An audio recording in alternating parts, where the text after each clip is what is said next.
morning, everyone. Welcome to the National Museum of Singapore, and thank you for coming to this program as part of Kueh Vaganza, presented by the museum as part of Singapore Heritage Fest, or better known as SHF.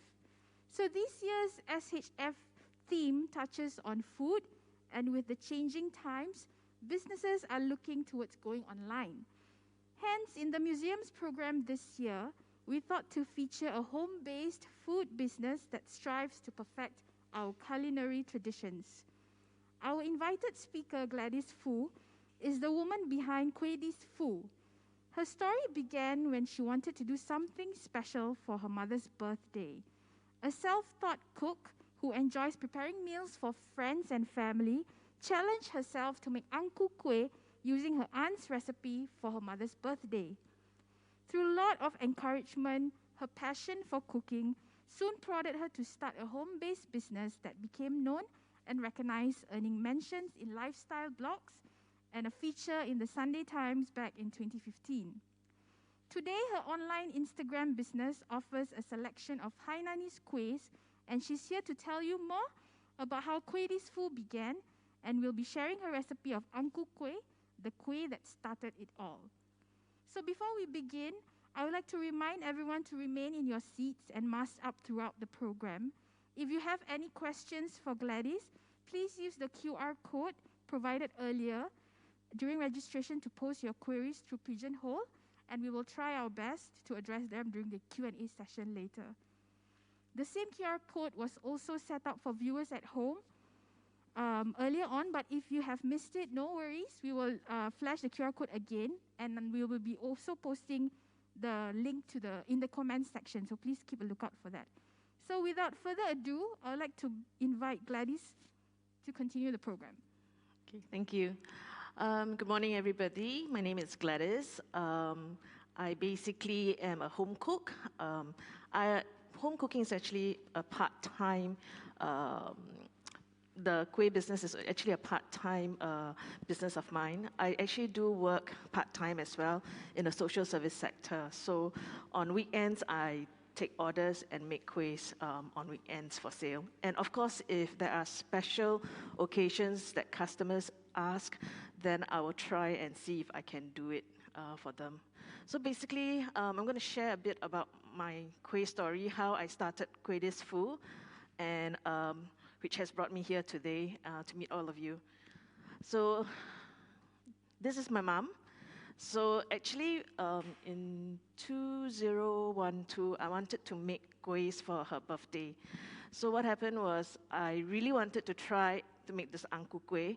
So I actually asked my aunt, who actually resides in Australia, for her recipe, because Anku Kueh is not easily available in Australia. So she actually learned how to make it, and then I got the recipe from her, and that's how I started making the Anku Kueh. But from her recipe, I have actually re-looked at it and then customized it to the way that I would like my kueh to be actually, or my Anku Kueh to be.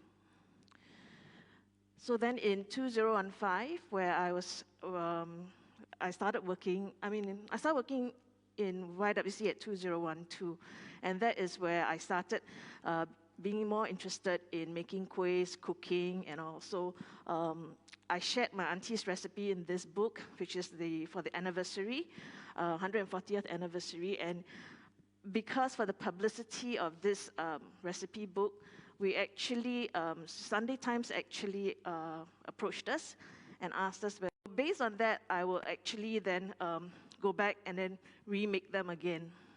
So these are some of the kuehs that I actually make over the years, and some of it is actually what I offer now for Kuehdys Foo. So on this picture here, this kueh is called the Hainanese Ipo. It is a very traditional Hainanese kueh, which not many people make it. I decided to challenge myself to try and recreate this based on the memory of taste which I used to eat when I was young, because my grand auntie used to make them and she used to give it to us to eat. But I couldn't find the one that replicates her kind of her taste. So I started trying, and of course my family gave me feedback and all. And so after many years of trial and error, I managed to pass the taste test of my family because they also ate the same kueh as I did. So that's my family there, my immediate siblings and my mom. And so I continued to make this Ipo and Anku kueh for family gatherings, birthdays, celebrations, 1-month-old celebrations for my nieces and nephew.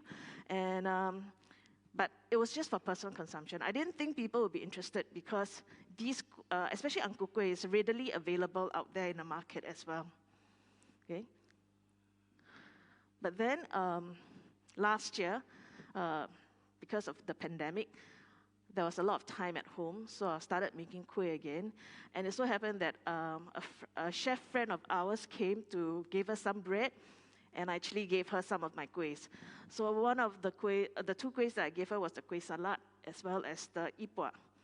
And after she had it, she really, really enjoyed it. And she totally told me that I should actually offer it online since, I'm free at home and I can do it. So that's how we decided to start Kuehdys Foo. So the name Kuehdys actually came from my husband, who likes to tease me, because after 2015, the article from Sunday Times got published, he started teasing me, calling me Kuehdys, and Kuehdys is Kuehmas and everything. So he started using the word kueh for everything, like, it's incredible and everything. So naturally, when we wanted to start the business or the online business, I stuck to the name Kuehdys. It's part of my name, which is Gladys and Kueh. So combine Kuehdys. So that's how. So in May 2020, which is exactly a year ago, we decided to just try out on Instagram and see if there's any response, whether people would like to order. And to our surprise, there were a lot of inquiries that started with the Ipo, because a lot of the Hainanese community in Singapore actually cannot find the ones that they like, so they decided to give me a try, and it was quite, I received positive response for it, basically, and it was quite good, and that's how everything started. And they then started asking me whether I do other kuehs, and that's how Kuehdys started. So since a year ago, I started Kuehdys. I put on more other offerings. For Christmas, I got my mom to help me make this bespoke fabric carriers to package with my kuehs as Christmas gifts, because my mom was very, very bored at home during the pandemic. She couldn't go out. So we just decided to give her a project to sew these carriers for me.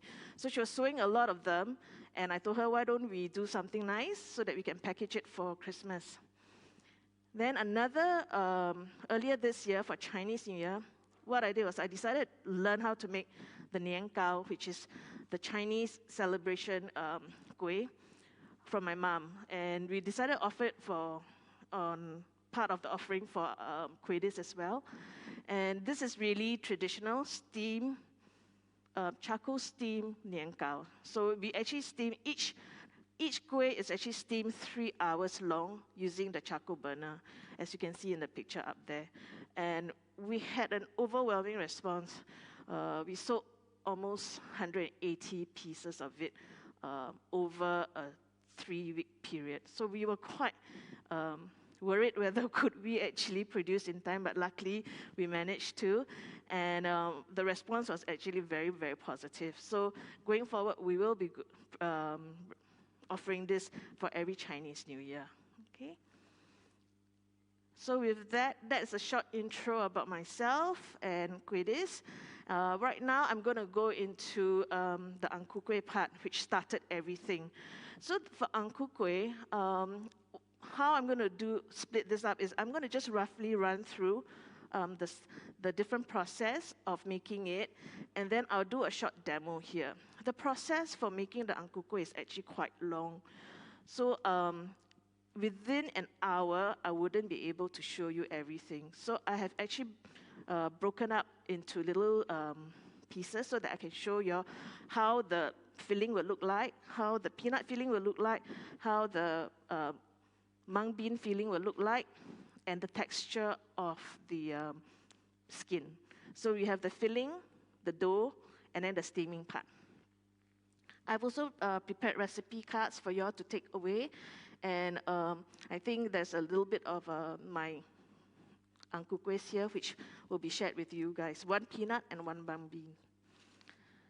Okay, so I show the steps first, and then after I'll do the demo. Okay. So Ankokui is actually is a Hokkien kueh, traditionally made for the Hokkiens. It's actually a red tortoise kueh, which they call it, and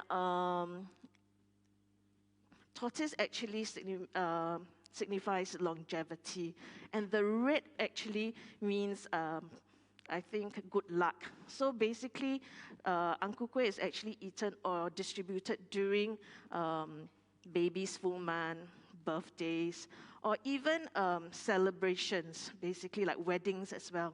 So it signifies good fortune, prosperity, and of course the tortoise actually signifies longevity. So that's why lots of people like to eat the Ankokui during these celebrations. Okay. So I'll go into the filling.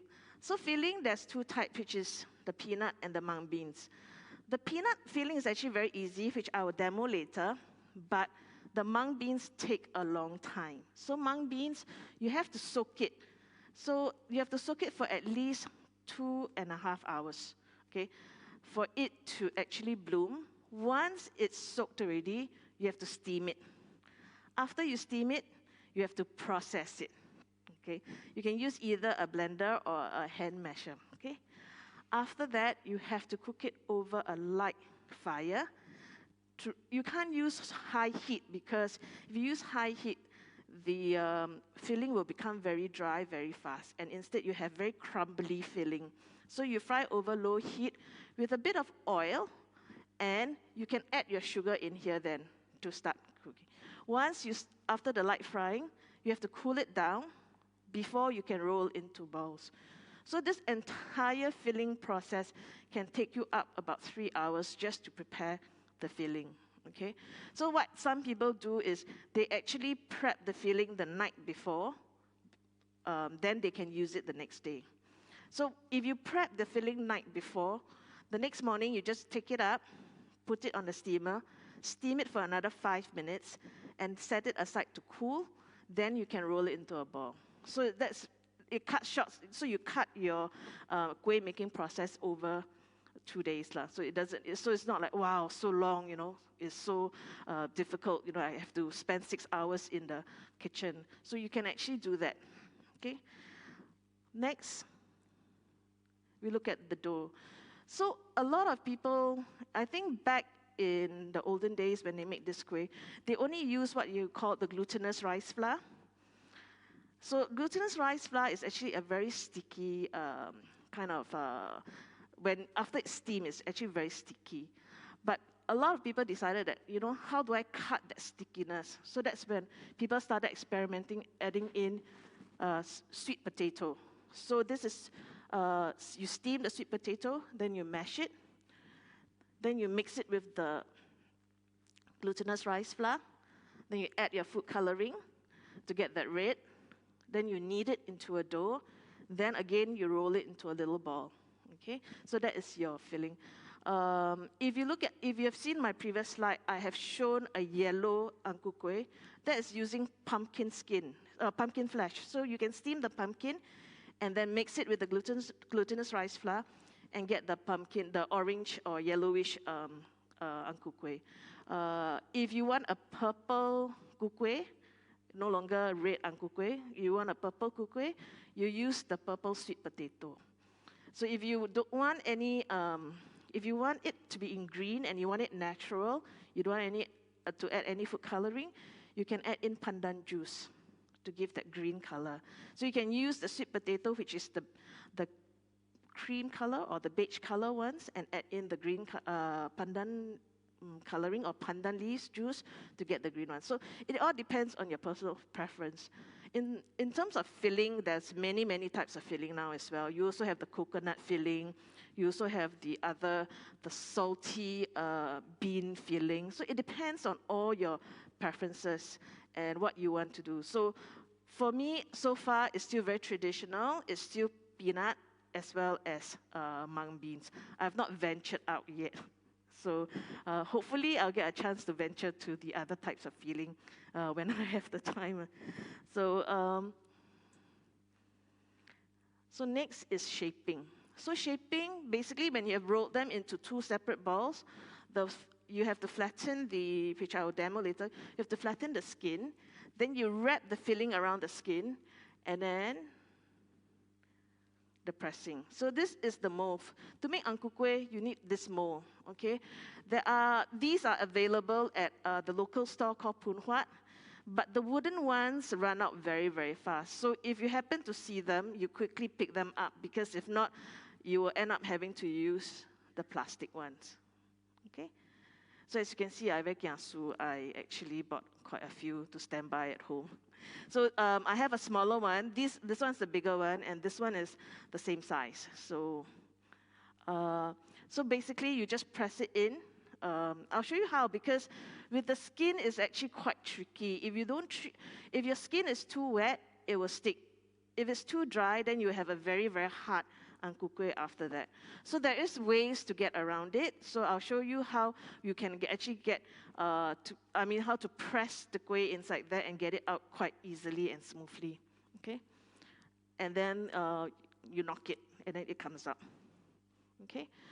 After that, the Ankokui, once you knock it off from the mold itself, the print looks very defined, looks really, really nice. But after steaming, the print kind of like just fade away, because for the fact that glutinous rice flour is actually a very, very sticky and loose kind of texture. So you will not get the imprint that you'll get before steaming, okay? It'll still be there, you still can see it, but it's not as defined as it is, okay? Steaming is about 8 minutes, okay? About 5 to 8 minutes. So you have to eyeball it. The moment you over steam it, it expands really big, and when it cools down, it will shrink. The print will not be very, very defined. Then you'll be wondering what happened, what happened, how come the print is not so defined? It's because you have over-steamed it, all right? Okay, so with that, I can actually start the demo. Okay.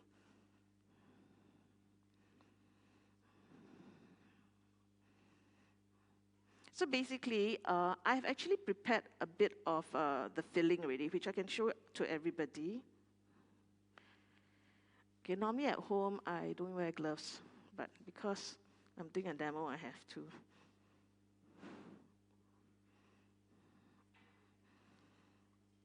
Okay.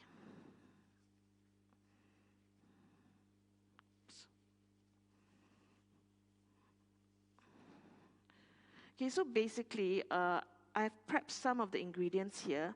So this is basically how the mung bean filling will look like after it's cooked, and the texture.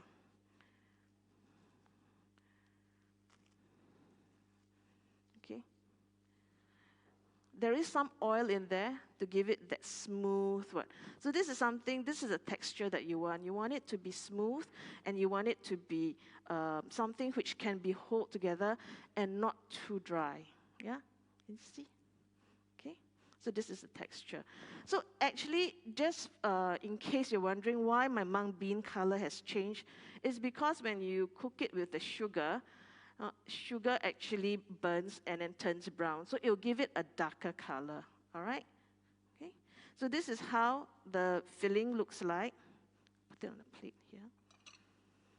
Okay, so normally what I'll do is I will actually weigh my filling. Okay.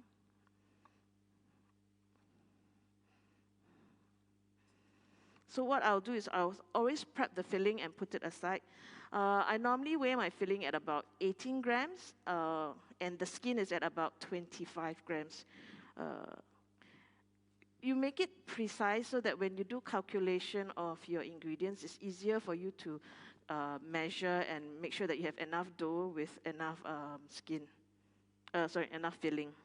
Okay, this is fine. It's too much.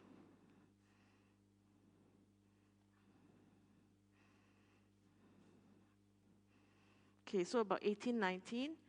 So you just roll it and you put it aside. Okay. So if your if your filling is a bit too overcooked and is a bit too dry, you will not be able to roll it like this, and it will just crumble apart, okay? So what happens if your filling is a little bit too dry? Just add a bit more water or add a little bit more sugar so you have a little bit more sweeter filling. So if you don't want it too sweet, then you just add a little bit more water. Okay, this is 18. So this is, I've already prepped some here, which I can show you. Okay. So I normally prep filling first, then I'll do the skin. A reason being because when the skin dries up, it's harder to then make your Ankokui. Okay. So this is the thing. The recipe card that I'm giving out should give you the step-by-step on how to actually do the filling, the mung bean filling, all right? So what I'm going to do is I'm going to show you, the peanut is actually very simple. Therefore, I can actually demo it here. So for peanut, this is about 100 grams of peanut. You can actually go to the grocers or you go to the market, to the provision shop. You can actually buy ready crushed peanut that's already crushed. So which is something like this. It's already crushed, and you don't have to, which cuts down the process. Some people would like to do it from the scratch, whereby they'll buy the raw peanuts, toast it, remove the skin, and then blend it or pound it. But nowadays, these peanuts are actually quite readily available, so you can just get it from the market. So this is about 100 grams. With the peanut filling, I actually had to experiment many, many times over to get the correct texture that I want, and as well as the taste. So I had started using just sugar, normal sugar, but I realized that it took a while for the filling to come together, and it's not as sticky as I would like it to stick together, but yet still not too dry when after steaming. So then, because I do bake, then I realized that, hey, actually I can actually use brown sugar instead of the regular sugar. So that's how I've actually changed it to using brown sugar. Brown sugar, because of the molasses that's inside there, it actually can hold the peanut together without me having to add in more water or without me losing its moisture. So that's why I switched to using brown sugar. So this is actually brown sugar, okay? I've mixed dark and light brown sugar together. So depending on your taste, like for me, I'm actually on a low sugar diet, so I tend to add in less sugar, which then everybody say, oh, it's not sweet enough. So it depends on your personal taste. You can add in the sugar and then taste how much, whether you want it sweeter or less sweeter.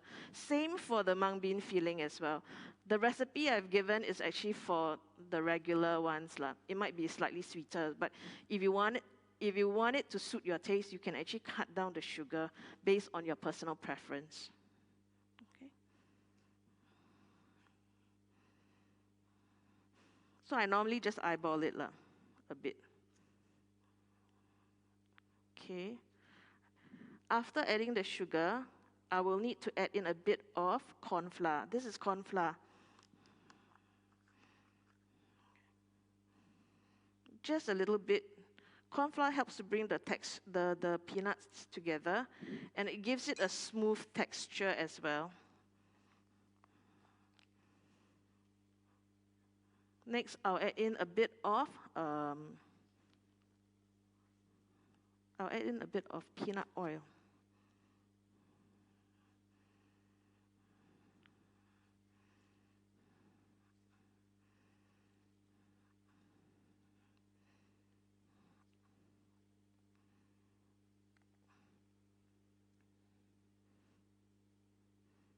Okay, about 5 grams of peanut oil, and followed by water.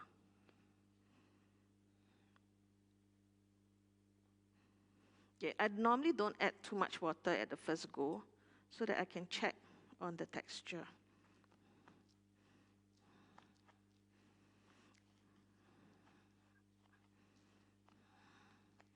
This is still too dry, then I'll add in more water.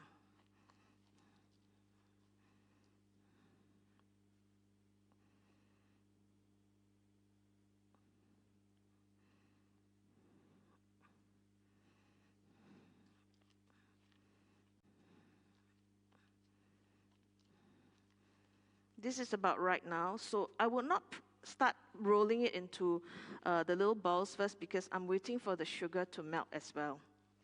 Okay. So it should come together once the sugar melts. So once the sugar melts, so I just leave this aside, you can roll it into little balls like this, which I've already prepared in advance at home.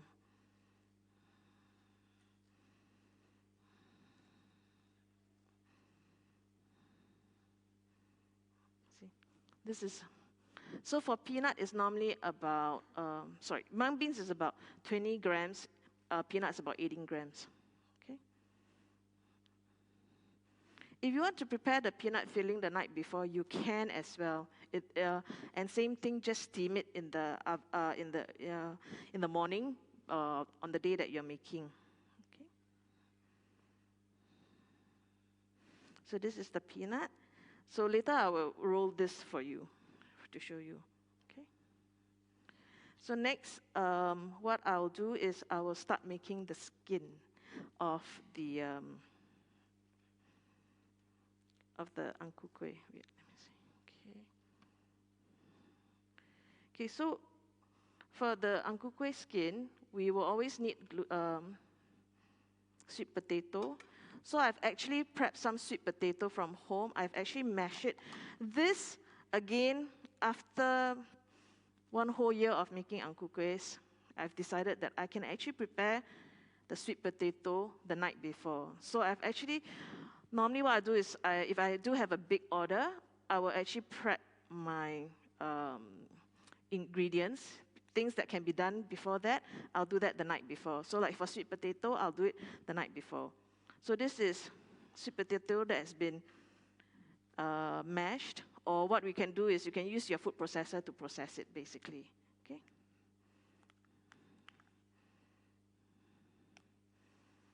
Then I'll add in the rice flour, the glutinous rice flour.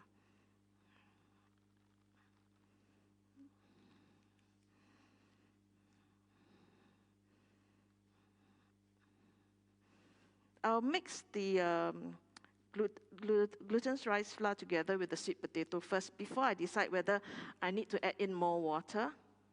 Okay.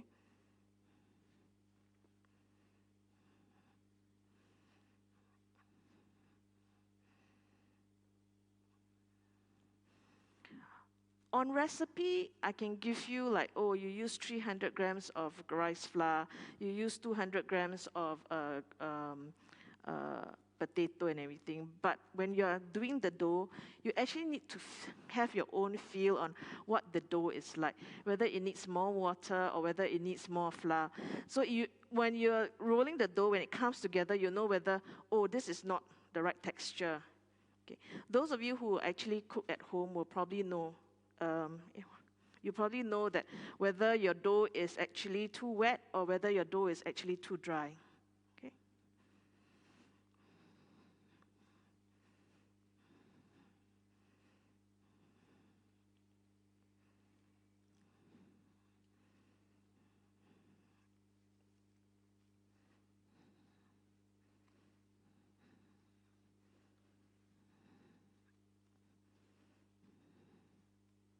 It's something like this.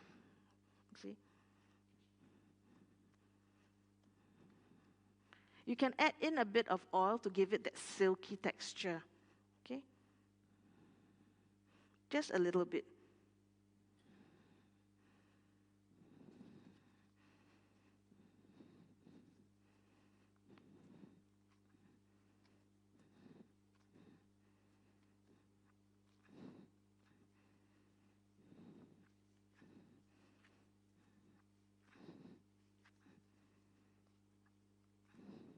Okay, this is the texture. Okay, so in order for the color, I use the red food coloring.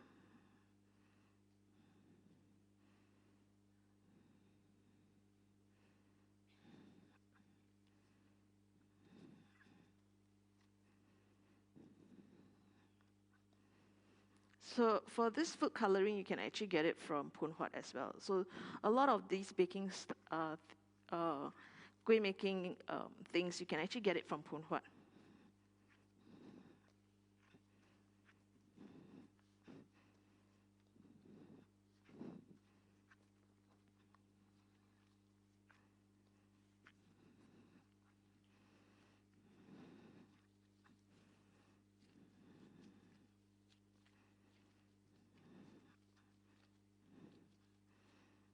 Just have to knead it till the color gets spread evenly across the dough.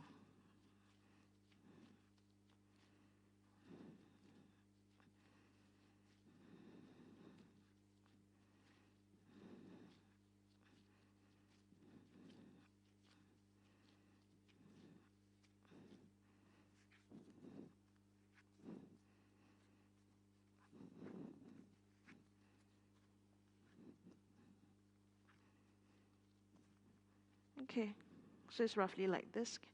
You can see. You have a very nice kind of dough that's not cracking up. And you can actually just, it's like plasticine basically, or Play-Doh. Okay, so this is the dough that's ready. So what I'll do is, I'll set my bowl aside. Get my weighing scale here, back here again.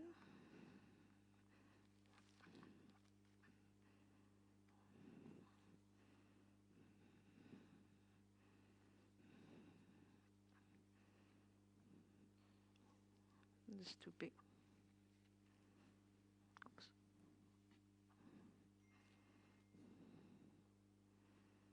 I normally am quite fussy. I would want it to be exactly like 25 or 24. So this is it. So this is ready. So you just press it down.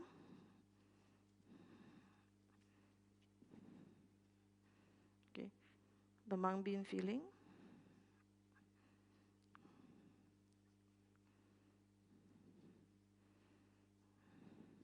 Then you just roll it. You put it aside. Normally, if you want to put it aside, normally what I'll do is I will actually put it on an oiled banana leaf. Because if I put it on a plate or I put on any other surface, it will actually stick. So what I'll do is, using my peanut oil, brush for the peanut oil, just put it here. I'll prepare a few more.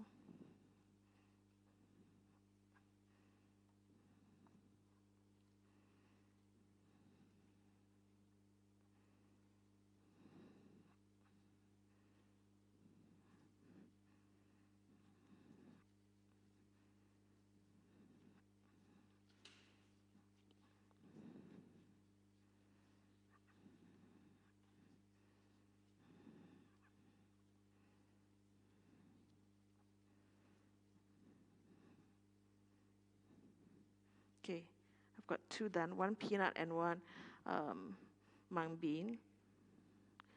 So I'm a bit worried that my skin might be too wet and it might stick onto my mold. So what I'll do is I will use a bit of tapioca flour, okay? With the tapioca flour, I'll take a small brush. I'll just brush onto the mold.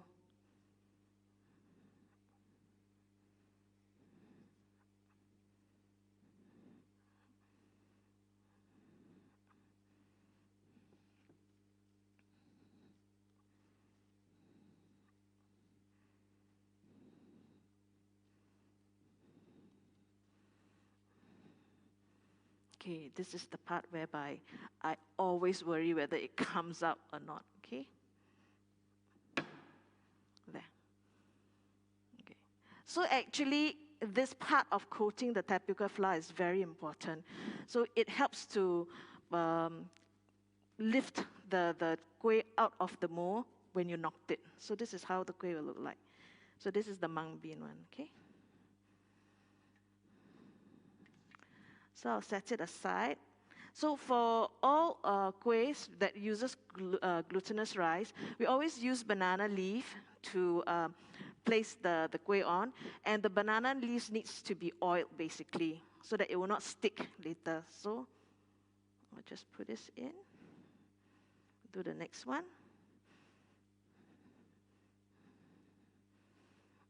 So don't stinge. Don't think, oh, okay, I've already coated one, I will not coat it again. Just coat it. This is through many years of, 1 year of experience and many ugly Anku kuehs, you know.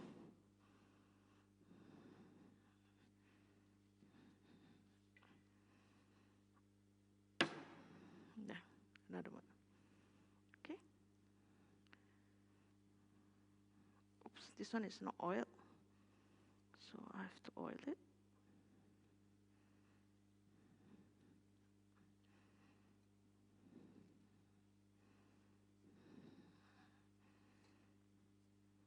I'll just make another one.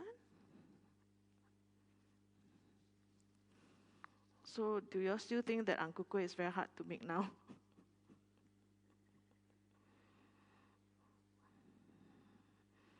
When I first started, yes, I thought it will be very difficult. But after making many times, and you streamline your process, you're like, okay, I know what I need to prepare. I need to prepare this, I need to prepare this, I need to prepare this.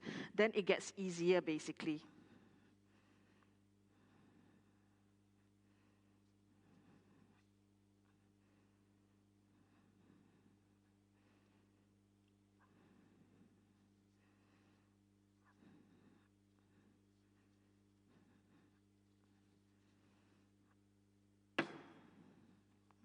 Okay.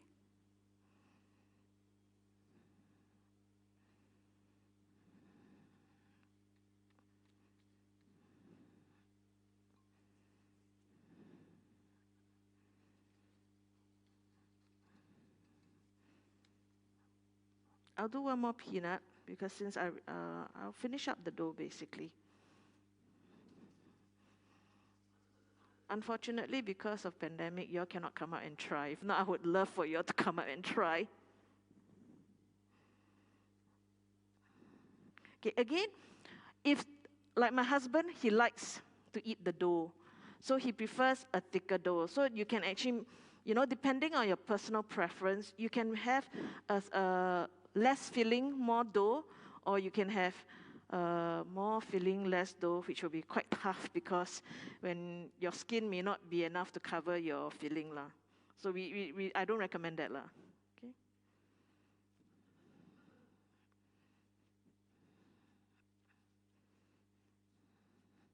So if you want to go home and learn how to make try out, my suggestion is you try making the peanut one first because peanut is the easiest to handle rather than the mung bean. Okay.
Okay, once let me move this aside.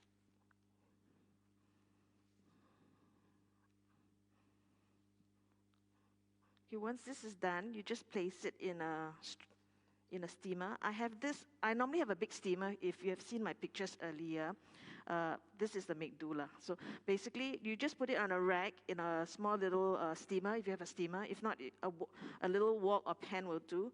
And then I have a rack and water in there. Okay, and I cover it. And then I can start steaming. Okay.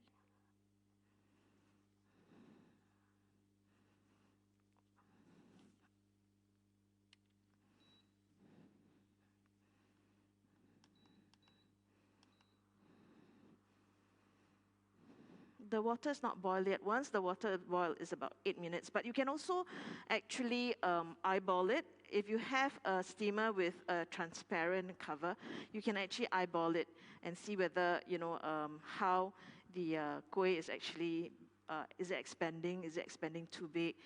Whether it's between 5 to 8 minutes. So you need to eyeball it. You can actually open up and check if you don't have a transparent cover like mine here. Okay. So while steaming, I think I can open the floor up for questions, if you have questions for me.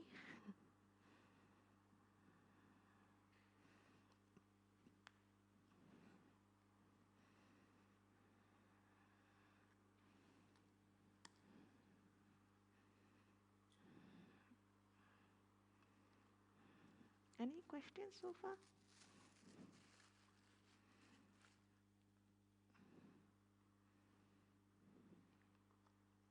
Okay, so if anyone has any questions, actually we have a pigeonhole. If you have already, earlier on, we have asked you to scan a code when you register.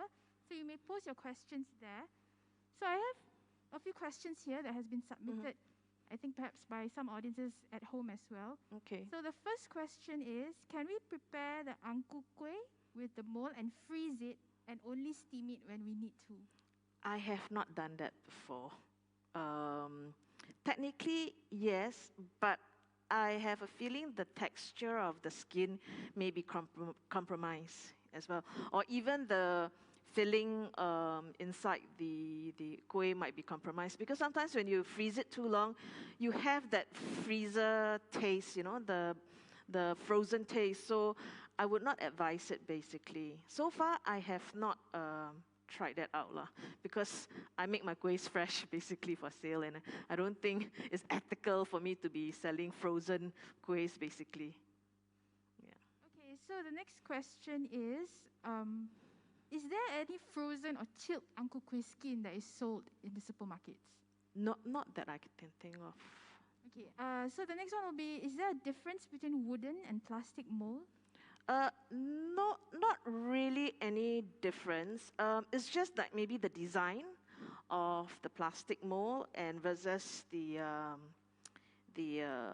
traditional wooden mold. So it all depends on individual, basically. The only reason why I prefer a wooden mold is because I find the design a little bit more traditional. Yeah. Okay, so the next question is, could we use glutinous or corn flour to coat the mold instead of tapioca? You can use either flour, but I prefer tapioca flour. Because, most of my kuehs, I use a lot of tapioca flour, so I tend to gravitate towards tapioca flour. Okay. Okay, Ken. So, would you recommend reheating the Anku kueh before eating it or eating it at room temperature? Again, sorry? Would you recommend reheating the Anku kueh just before eating or eating it at room temperature? Is there a difference between a hot and a room temperature? Okay, so basically it all depends on when you bought the Anku kueh. So if you bought the Anku kueh today, you can eat it at room temperature, it's fine. Okay, but if you have put in the fridge overnight, then of course reheating it would be a better option now. Okay, so the next question will be about your mold. So does the dough and oil get stuck to the mold? How do you keep your wooden molds in such good condition? Okay, so basically I've used this mold for many years. This is the first mold that I used to make my mother's birthday kuehs. So after using it, you wash it, you put it out in the sun. let's say if you don't have the sun, you just put it in the oven, okay? So to clean the crevices of the design and everything, use a toothbrush. You can use a toothbrush to brush it, you know, with soap, with dishwashing liquid. You just brush it and then you can get everything clean, all right? The older the mold you use, the better, because then it comes out easier, you know. So that's why even though I have new ones, I've not really used them yet. Okay, so the next one is on, do you think it is important to keep innovating and introducing different flavors for Anku Kueh? Why or why not? Again, sorry? Do you think it is important to keep innovating and introducing different flavors for Anku Kueh? Why or why not? I think basically the only reason why I kept to my traditional offering of peanut and mung beans is because as a home business owner, you do not want to offer too much and then you get yourself too many orders, different orders that you cannot manage, and then of course your costs will go up. But of course, definitely, if you ask me, I've tried with peanut filling.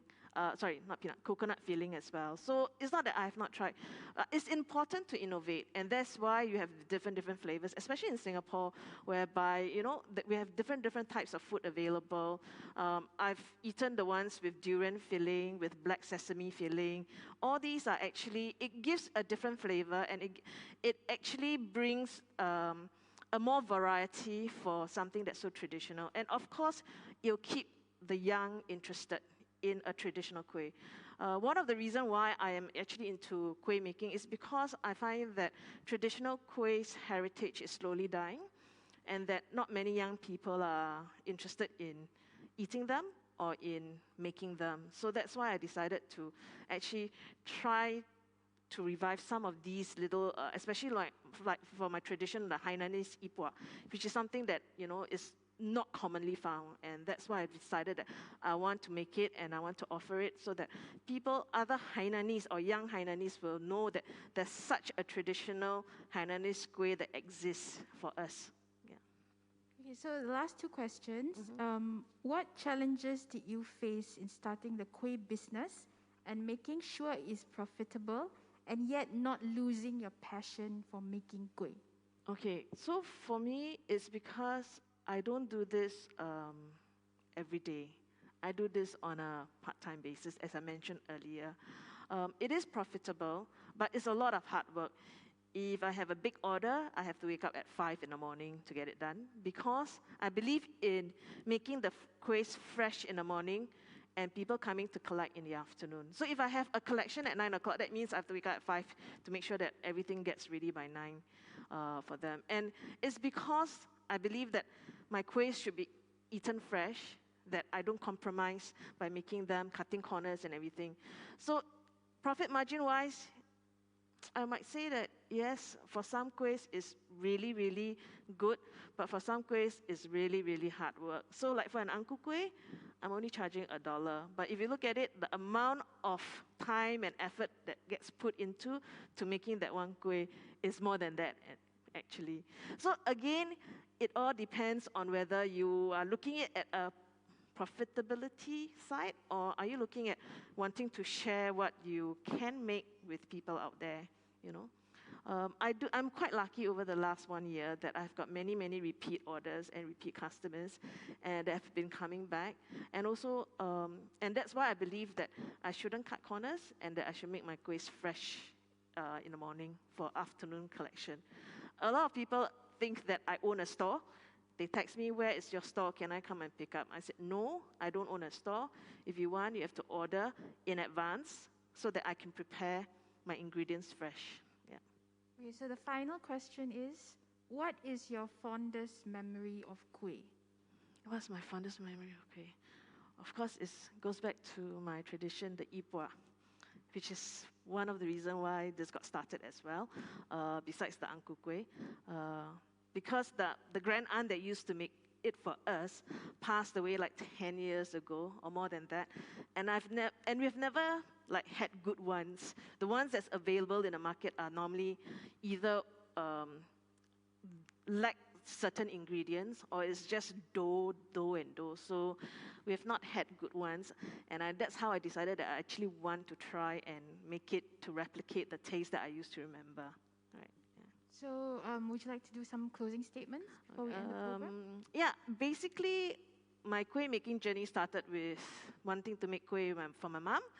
And basically, I was very, very happy that this year, during Chinese New Year, I was able to collaborate with her. I use the word collaborate, that she taught me to make her nian gao, her Chinese New Year nian gao, as well as helped me with the carrier, the furoshiki fabric carrier, which helped her to pass her time during the pandemic.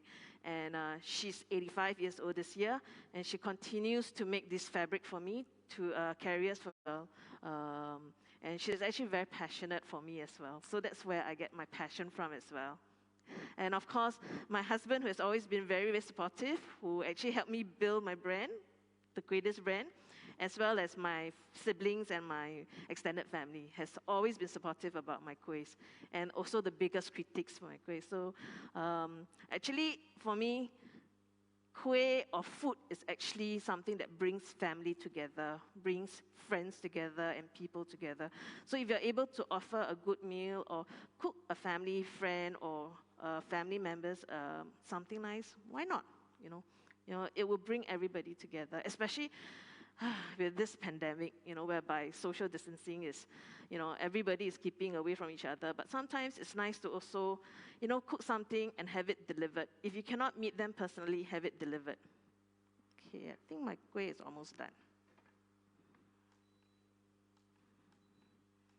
Yeah, so that is what some of my kueh customers do. They cannot meet their friends on their special occasions. They actually order something to send to their friends, to say, hey, we are still thinking of you, even though, we can't meet together. So I guess food is actually something that's very important to all of us and can bring friendship and family together as well, even though we are far apart. Okay, thank you. Okay, maybe I'll give the last shot of the kuehs.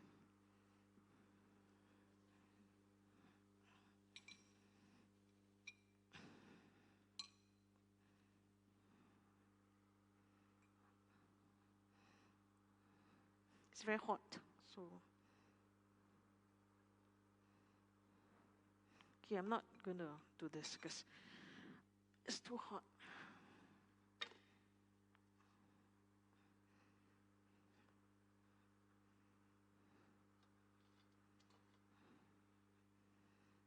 So this is the kueh that's done. Okay, so after the kueh that's done, what you can do is, to prevent it from sticking to each other, you can actually brush it with a little bit of oil.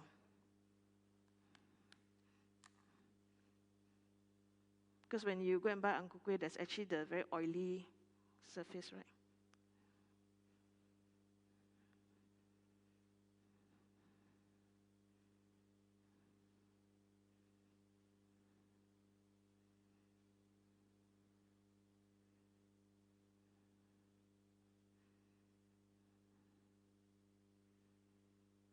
Okay.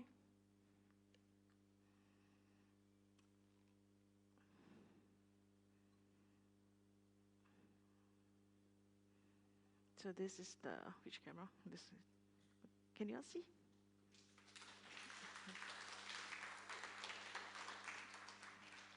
Okay, I think we've prepared some for you all to bring home and try. Okay, any other questions? No more? No. Okay.